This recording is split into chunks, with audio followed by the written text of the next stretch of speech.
radhiyallahu anhu, Nabi sallallahu alaihi wasallam bersabda, "Man yuridillahu bihi khairan yufaqihuhu fid-din." Siapa yang Allah Subhanahu wa taala inginkan kebaikan kepadanya, maka Allah Subhanahu wa taala pahamkan ia terhadap ilmu agama. Para ulama rahimahumullah taala menjelaskan bahwa hadis ini menunjukkan ciri Allah Subhanahu wa taala menginginkan kebaikan kepada seorang, baik kebaikan dari sisi agama ataukah kebaikan dari sudut dunia, adalah Allah Subhanahu wa taala pahamkan ia terhadap ilmu agamanya.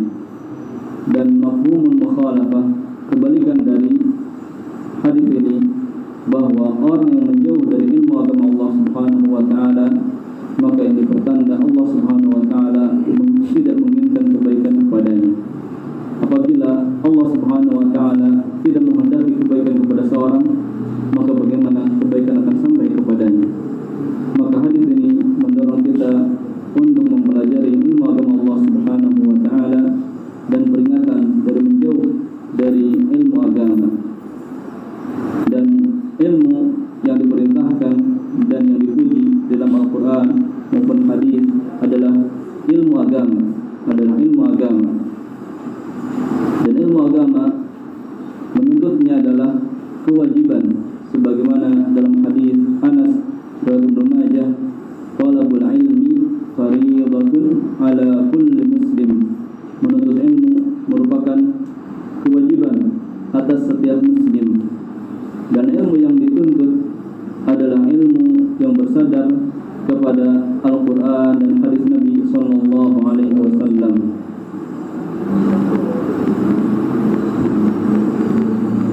Al-ilmu ma qala Allah wa qala Rasul. Ilmu adalah apa yang diucapkan oleh Allah Subhanahu wa taala, apa yang difirmankan oleh Allah Subhanahu wa taala, dan yang disabdakan oleh Rasulullah sallallahu alaihi wasallam. Dan kita dalam pelajaran kita membaca ahaditsul ahkam, hadis-hadis yang berkaitan dengan hukum, dan kita sampai kepada bab al-ghusli minal janabah, bab mandi janabah. Dan telah disebutkan pada hadis sebelumnya, hadis Aisyah dan hadis Maimunah radhiyallahu anhuma, bagaimana tata cara mandi janabah Rasulullah sallallahu alaihi wasallam. Kita mengulang bahwasanya Nabi alaihi salatu wasallam ketika mandi janabah, beliau membersihkan kemaluannya.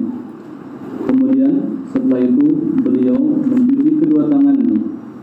Kemudian beliau berwudu.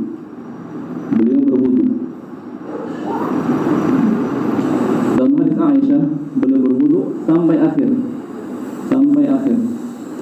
Ini sampai mencuci kaki. Adapun dalam hadis Maimunah diakhirkan pencucian kaki. Kemudian setelah berwudu, Nabi alaihi salatu wasallam menyela-nyela rambut kepalanya, sehingga tatkala air telah sampai kepada kulit kepalanya, Nabi alaihi salatu wasallam menuangkan air ke kepalanya sebanyak 3 kali. Kemudian setelah itu beliau mengalirkan air ke seluruh tubuhnya. Dan kita sekarang masuk hadis yang ke-33.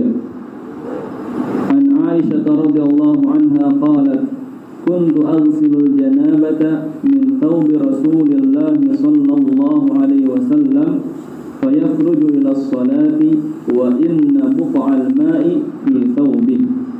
Wa fi lafzi Muslim, "Laqad kuntu afruquhu min thawbi Rasulillah sallallahu alaihi wasallam farkan fayusalli fihi."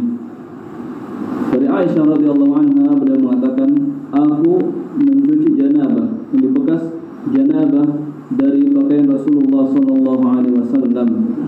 Kemudian beliau keluar menuju salat, dan sungguhnya buqa'al ma, bekas air masih ada pada pakaiannya. Dan dalam lafaz Muslim, aku mengerik janabah, bekas janabah dari pakaian Rasulullah sallallahu alaihi wasallam. Kemudian beliau salat pada pakaian tersebut. Dalam hadis ini Aisyah radhiyallahu anha menyebutkan bahwa telah menimpa kepada pakaian Rasulullah sallallahu alaihi wasallam mani dari bekas al-janabah. Maka terkadang mani tersebut membasah. Maka Aisyah radhiyallahu anha mencucinya. Kemudian Nabi alaihi wasallam keluar dengan pakaian tersebut menuju salat. Dalam keadaan bekas air tersebut belum kering. Dan terkadang mani tersebut telah kering. Maka ketika itu Aisyah radhiyallahu anha beliau mengeriknya dari pakaian Rasulullah sallallahu alaihi wasallam, maka beliau salat dengan menggunakan pakaian tersebut. Hadis ini mengandung suatu masalah tentang hukum mani, dan para ulama berselisih tentang hukum mani. Pendapat Al-Hanafiyah dan Al-Malikiyah berpendapat bahwasannya mani itu najis. Mereka berdalil bahwasannya mani tersebut dicuci dari pakaian Rasulullah sallallahu alaihi wasallam. Sedangkan pendapat Al-Imam Syafi'i dan Imam Ahmad serta Ahlul Hadis, begitu pula Ibnu Hazm, dan dipilih oleh Syekhul Islam Ibnu Taimiyah rahimahullah, dan selain beliau dari kalangan muhaqqiqin, para pentahqiq, para peneliti, bahwasannya air mani itu suci. Air mani itu suci dengan dalil-dalil berikut. Yang pertama disebutkan dalam salah satu riwayat hadis di atas, Aisyah radhiyallahu anha mengerik mani Rasulullah sallallahu alaihi wasallam dan tidak mencucinya.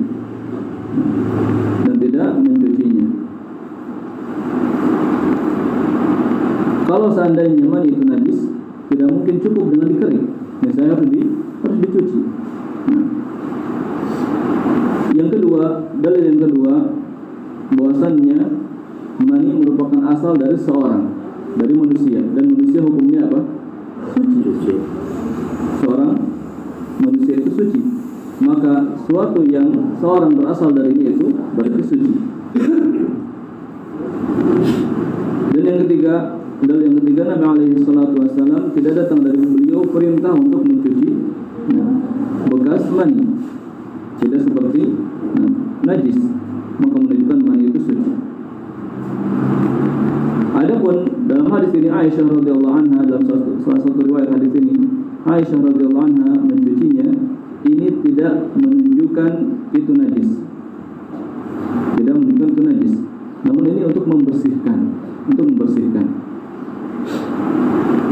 Dan membersihkan dari sesuatu yang kotor ini diperintahkan secara syariat. Jadi dicucinya mani bukan menunjukkan, Aisyah radhiyallahu anha mencuci mani bukan berarti mani tersebut najis. Namun itu sebagai bentuk membersihkan. Dengan dalil riwayat yang lain, Aisyah sekadar mengeriki, menunjukkan mani tidak najis. Jadi pendapat yang lebih kuat adalah bahwasannya mani tidak najis. Dan faedah lain dari hadis di atas selain sucinya mani adalah khidmatnya seorang wanita terhadap suaminya. Lihat bagaimana khidmatnya Aisyah radhiyallahu anha terhadap Rasulullah sallallahu alaihi wasallam. Ini semestinya dijadikan contoh bagi para wanita. Dan janganlah wanita melihat contoh-contoh yang ada dalam media dari orang fasik atau orang kafir bahkan, sehingga mereka membangkang kepada suaminya. Tontonan-tontonan yang ada ini membahayakan, sangat membahayakan bagi agama, bagi hubungan suami istri, bagi anak-anak, bagi keluarga, bahkan bagi masyarakat secara umum. Sehingga mereka berubah. Teladan mereka harusnya yang dijadikan teladan adalah orang-orang soleh, orang-orang solehah dari para sahabat radhiyallahu anhum, dan orang-orang sepuh mereka yang mengikuti mereka dengan baik, diganti dengan orang kafir atau muslim tapi fasik. Waliyadzubillah. Lihat bagaimana Aisyah radhiyallahu anha berkhidmat kepada Rasulullah sallallahu alaihi wasallam. Dan hak suami atas istri ini hak yang sangat besar. Nabi alaihi salatu wasallam bersabda, "Lau kuntu amiran ahadan an yasjuda li ahadin la amartu al-mar'ata an tasjuda li zawjiha." Seandainya aku memerintahkan seorang untuk sujud kepada yang lain, niscaya aku akan perintahkan wanita untuk sujud kepada suaminya, karena besarnya hak suami, Dan sebab manusia, sebab wanita banyak yang menjadi penghuni neraka karena mereka membangkang kepada suaminya. Adapun wanita yang salehah, mereka dijamin surga Allah Subhanahu wa taala. Ini perlu kita jelaskan untuk meluruskan pemahaman, karena ini bisa jadi syubhat dari orang kafir. Lihat kalian wanita dalam Islam, wanita paling sulit, dia melahirkan, dia mendapatkan kesulitan-kesulitan dalam hidupnya. Tapi mereka dalam Islam ini penghuni neraka yang paling banyak. Maka jawabannya, mereka menjadi penghuni neraka yang paling banyak, bukan mereka yang salehah, namun mereka yang tidak salehah, mereka yang melanggar hak suami, mereka yang kufur kepada kebaikan suami, mengingkari kebaikan suami. Itulah yang terancam dengan neraka. Sebagaimana dalam hadis yang sahih, wa ra'aitu aktsar ahliha an-nisa, aku melihat kebanyakan penduduk neraka di neraka adalah wanita.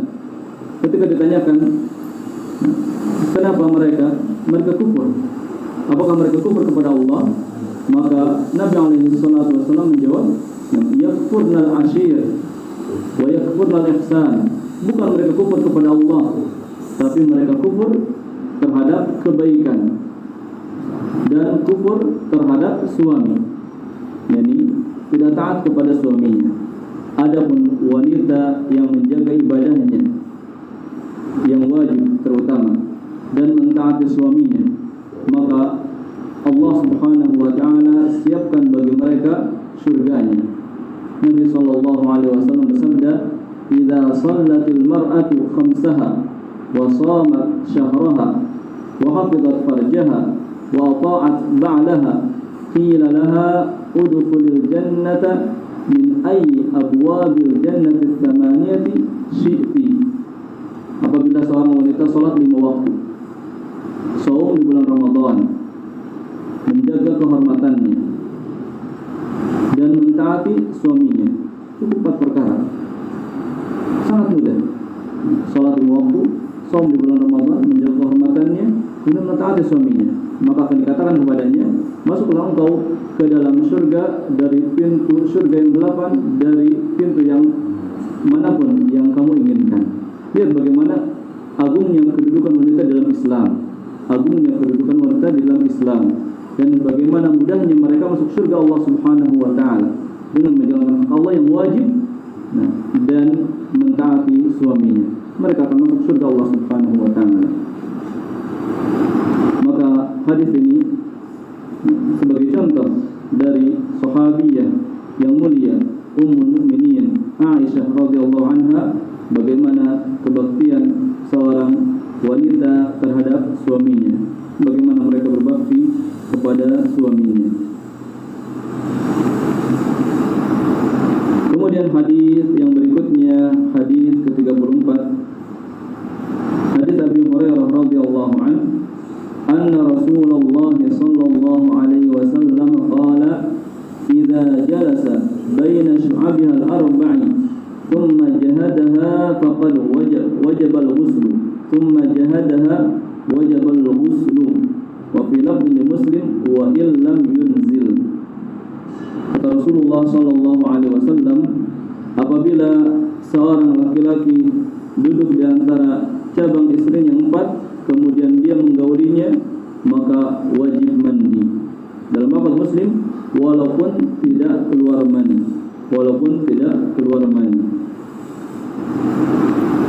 Dalam hadis yang mulia ini, Nabi sallallahu alaihi wasallam menyebutkan bahwasannya laki-laki apabila telah duduk di antara cabang istrinya 4, yaitu 2 tangan dan 2 kaki,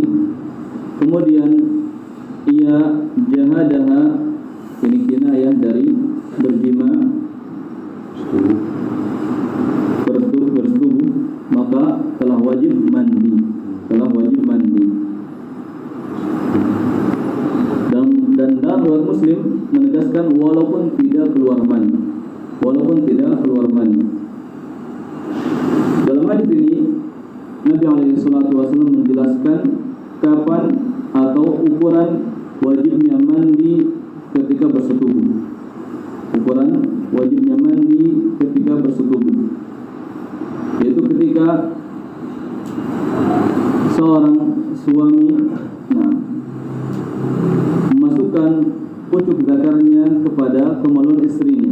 Itu ukuran wajibnya mandi, sebagaimana dalam riwayat yang lain dengan maghibil hasyafah, menenggelamkannya pucuk zakar kepada kemaluan istrinya. Apabila ini terjadi maka wajib mandi walaupun tidak keluar mani,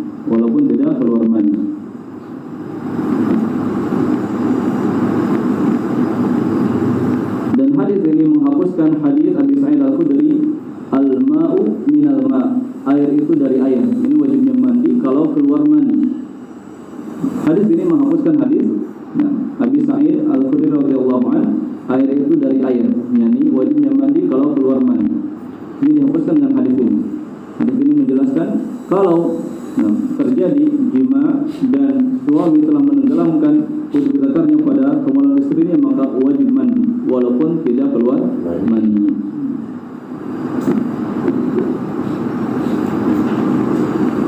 Dan hadis terakhir dalam babul ghusl, maka hadis tadi, hadis Abu Hurairah menjelaskan wajibnya mandi setelah berhubungan. Apabila seorang suami memasukkan pucuk zakarnya kepada kemaluan istrinya walaupun tidak keluar mani. Kemudian hadis terakhir dari bab ini, hadis an Abi Ja'far ibn Ali ibn Husain ibn Ali ibn Abi Talib radhiyallahu anhum annahu kana huwa wa abuhu 'inda Jabir bin Abdullah wa 'indahu qaumun fas'aluhu 'anil ghusli faqala yakfika sa'un faqala rajulun ma yakfini faqala Jabir kana yakfi man huwa awfar minka sya'ran wa khairun minka yuridu Rasulullah sallallahu alaihi wasallam thumma ammana fi thawb wa fi lafdhin kana an-nabiy sallallahu alaihi wasallam yufrighul ma'a ala ra'sihi thalatha, rawahu Bukhari. Kata Abi Ja'far ibn Ali ibn Husain ibn Ali ibn Abi Talib, di sana Pak Nabi Ja'far ada ibnu Hamid. Itu kan Ja'far.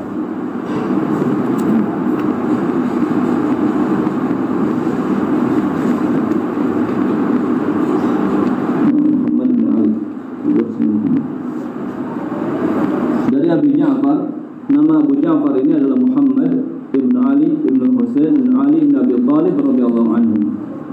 Bahwasanya beliau yang Muhammad yang kunyahnya Abu Ja'far dan bapaknya yaitu Ali ibn Husain berada di sisi Jabir bin Abdullah radhiyallahu taala anhum.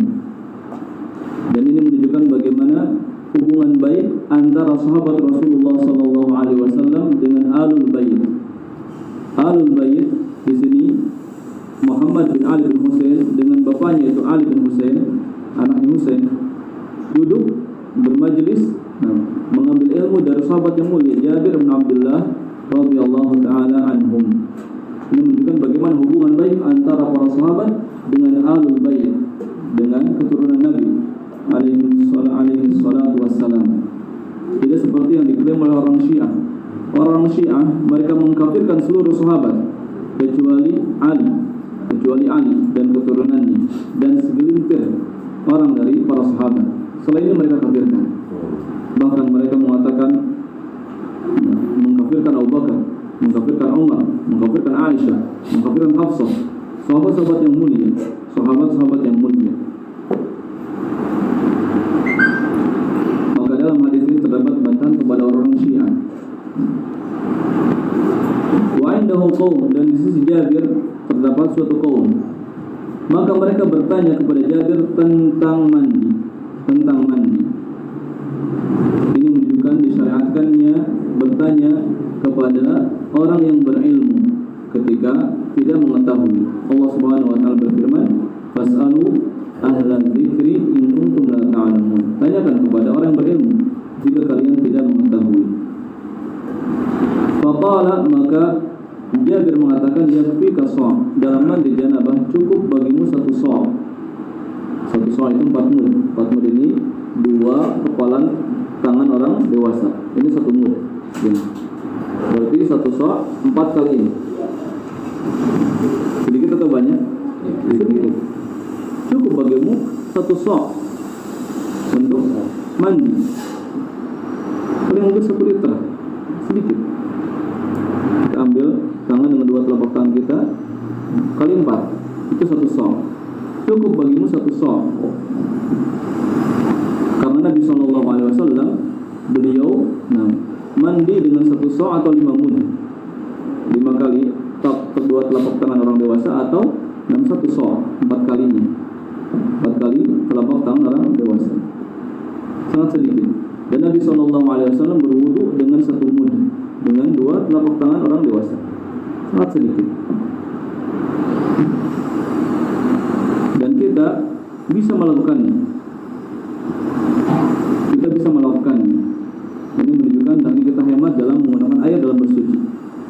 Kita ketika dalam kondisi sedikit air, kita bisa tidak wudu dengan air yang sedikit? Bisa. Bisa. Bahkan itulah yang sunnah. Justru itu yang sunnah. Kita menghemat dalam penggunaan air ketika berwudu. Dan kita bisa melakukannya. Buktinya ketika sedikit air, kita bisa wudu dengan air yang sedikit. Harusnya itulah yang senantiasa kita lakukan di setiap hari kita, bukan ketika tidak ada air saja. Kata Jabir, cukup bagimu 1 sa'. Maka ada seorang mengatakan, ma yakfini, 1 sa' tidak cukup bagiku, tidak cukup bagiku. Maka Jabir radhiyallahu anhu membantah orang tersebut. Kana yakfi man huwa awfaru minka sya'ran wa khairun minka. Air 1 sa' itu mencukupi orang yang lebih panjang rambutnya daripada kamu dan lebih baik daripada kamu, yaitu Rasulullah sallallahu alaihi wasallam. Rasulullah sallallahu alaihi wasallam rambutnya lebih panjang daripada kamu, dan Rasulullah sallallahu alaihi wasallam jauh lebih baik daripada kamu. Belum cukup 1 sa'. Kenapa kamu tidak? Tsumma ammana fi thawb. Kemudian Jabir radhiyallahu anhu mengimami kami pada 1 pakaian. Yani dengan menggunakannya menutup bagian bawah tubuhnya. Sekedar pakai sarung saja, 1 pakaian. Dengan menutup apa? Dengan menutup auratnya. Dalam lafaz yang lain, Nabi SAW menuangkan air ke kepalanya 3 kali. Ke kepalanya 3 kali. Ini menguatkan hadis sebelumnya. Dalam mandi janabah disyariatkan kita menuangkan air ke atas kepala berapa kali? 3 kali. Adapun badan tidak disyaratkan 3 kali. Yang dicontohkan 3 kali adalah mencuci ke kepala dalam mandi. Pengarang mengatakan, ar-rajulul ladzi qala ma yakfini, orang yang mengatakan tidak cukup bagiku adalah Hasan ibnu Muhammad ibnu Ali ibnu Abi Thalib, dan bapaknya adalah Muhammad ibnu Hanafiyah. Di antara faedah hadis ini, wajibnya mandi janabah, yaitu dengan mengalirkan air ke seluruh tubuh. Yang telah kita sebutkan pada pertemuan yang lalu, mandi janabah ada 2 cara. Yang pertama, cara yang cukup dan sah, yaitu dengan mengalirkan air dari atas kepala sampai kaki, mengalirkan air ke seluruh tubuh. Ini mencukupi. Ada mandi yang sunnah, yaitu yang diajarkan oleh Nabi Sallallahu Alaihi Wasallam, dimulai dengan mencuci tangan sebelum berwudu, kemudian menyala-nyala rambut, kemudian menuangkan air ke kepala, kemudian menuangkan air ke seluruh tubuh.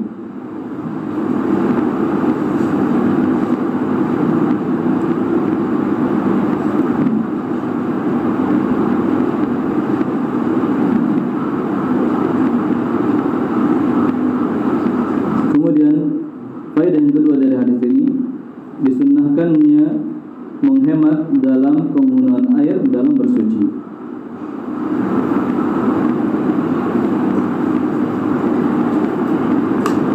Dan di sini satu sa' bukan berarti menunjukkan pembatasan, namun diinginkan darinya hendaknya menghemat dalam menggunakan air, karena datang dalam hadis-hadis yang lain dengan ukuran-ukuran yang berbeda sesuai dengan keadaan. Namun yang diinginkan dari hadis-hadis itu semuanya adalah menghemat dalam menggunakan air bersuci, tidak boros dalam menggunakan air dalam bersuci. Dan faedah lain dari hadis ini mengingkari orang yang menyelisih sunnah Nabi Sallallahu Alaihi Wasallam. Maka apabila datang hadis dari Nabi Alaihi Wasallam, maka hendaknya kita mengikuti dan kita mencontohnya. Nabi Sallallahu Alaihi Wasallam menghemat dalam menggunakan air, beliau mandi dengan satu sa', kita pun berusaha sesuai dengan contoh Nabi Sallallahu Alaihi Wasallam, karena sebagai petunjuk adalah petunjuk Nabi Muhammad Sallallahu Alaihi Wasallam. Ini 3 hadis yang kita pelajari pada kesempatan kali ini. Yang pertama hadis Aisyah yang menjelaskan tentang sucinya mani. Kemudian hadis yang kedua hadis Abi Hurairah radhiyallahu anhu tentang wajibnya mandi janabah karena berhubungan dan ukurannya. Dan yang ketiga tentang anjuran untuk menghemat air dalam mandi janabah. Wallahu a'lam wa sallallahu wasallam ala nabiyyina